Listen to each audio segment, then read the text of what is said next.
tiesiog kartais klausia, o jūs ar žinojote, kad gali tai būti, kad gali jūs tankai traiškyti, kad jūs galit žūti, tai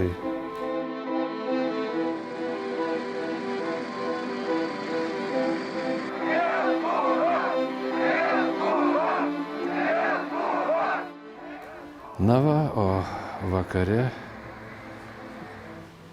Landsbergis per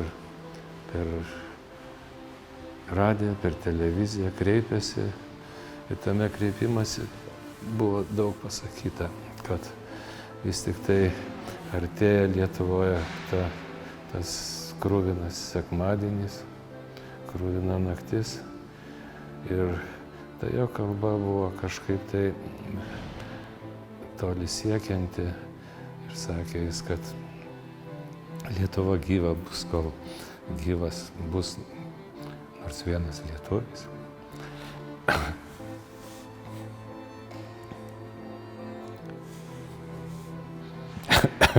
Graudinuosi kažkaip. Turbūt 11:30. Ir žodžiu, daug žmonių ten buvo susirinkę. Nu ką, mūsų tas pasipriešinimas buvo tikrai nesmurtinis. Aišku, mes nesitikėjome, kad toks bus tas proveržys žiaurus. Ir lygiai tai praėjus valandai pasirodė tankų kolona. Mes buvom susirinkę prie vienos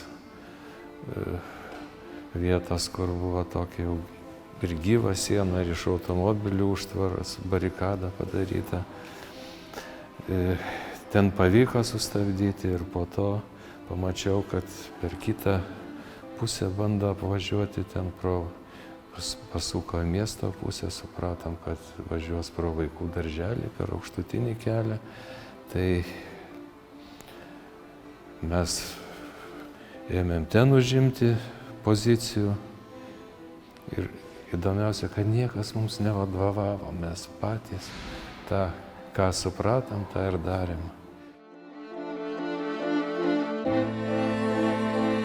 Bet ten mūsų nebuvo daug, jau kai mes sustojom sieną, tas tankas jau buvo sutraiškęs automobilį, kuris buvo užtvėręs kelią.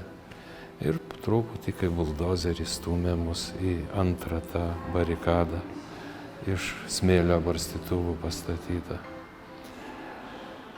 Sustoja, pagreitėja. Aš supratau, kad jau bus tikrai blogai, kad jis atsitraukiau, už rankos paėmiau dar vieną jaunuolį, atitraukiau, aš buvau vyresnis tarp jų, man 39 buvo. Ir mano akivaizdoje liko vienas, užsikabinęs to tanko, jau jį nešė tankas, vėl stabtelė, galvojau, gal jis atsitrauks, bet metėsi dar vienas vyras, Algimantas Kavoliukas. Ir mano akyse nutrūko, nes tas tankas trenkėsi į tą barstytuvą. Aš tik tai mačiau, kaip jaunuolio rankos atsileido ir jisai prasmego toj metalo prarajoj. O kitas bandė atšokti, bet į tankas irgi pilvu pervažiavo. Mano akyse nutrūko tų dviejų kartu mūsų gyvos sienos užtvara draugų gyvybės. Na ir po to kažkaip tai tas visas šaudimas, tas smogas parako, dūmai, stiklai dūžtantys, žmonių šūksniai. Aš kažkaip akimirką praradau lyg tokią savitvardą, bet supratau, atėjo mano eilė. Užstojau kelią. Stovėjome vienas prieš kitą. Aš ir tankas. Ir žiūrėjome vienas į kitą. Ir nežinau, kiek truko, man atrodė labai ilgai, bet kažkaip pajutau, kad nugalėjau, nes jis apsigręžė ir nuvažiavo.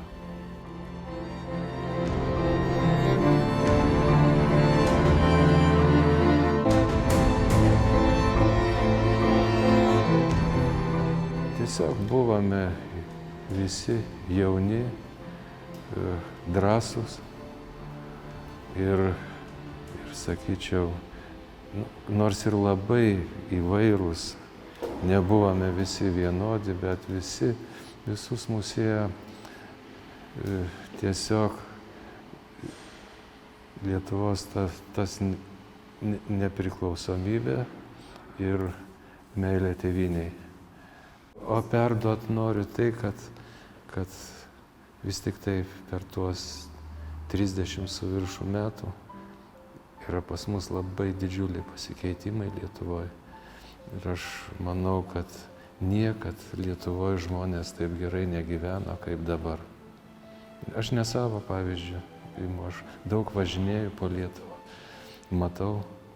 daug matau ir tiesiog norisi, kad niekada nepasakyti, kad va, kažkada seniai gyvenome gerai, o dabar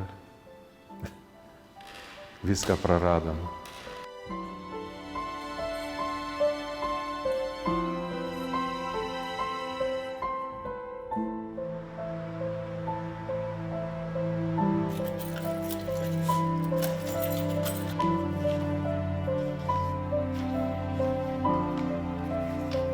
Tada aš buvau Alžyre ir tai spaudoj buvo gana plačiai rašoma ir per televiziją rodė. Ir kažkaip buvo vienu metu, aišku, per radiją, per televiziją, per spaudą, tai man buvo artima, kad ir Baltijos šalyse yra tas atgimimas ir kad Kinijoje yra atgimimas prasidėjęs. Tai ir tiesiog tada išgirdau, kad ten labai buvo žiauriai pasielgta su protestuotojais. Nes ta Tianmenio aikštė tai didžiulė aikštė, neaprėpiama. Ir pačią nuotrauką tai aš gana vėliau pamačiau. Tai tiesiog labai drąsus žmogus tas. Neteko man būti Kinijoje. Aš labai gerbiu Kinijos kultūrą visą. Tai viena iš seniausių kultūrų pasaulyje. Mano žmona buvo Kinijoje. Ji pajuto ten, kad yra tas totalitarinis spaudimas. Jinai dalyvavo mokslinėje konferencijoje. Tai didinga, didelė šalis. Ir aš linkiu jai irgi laisvės ir demokratijos.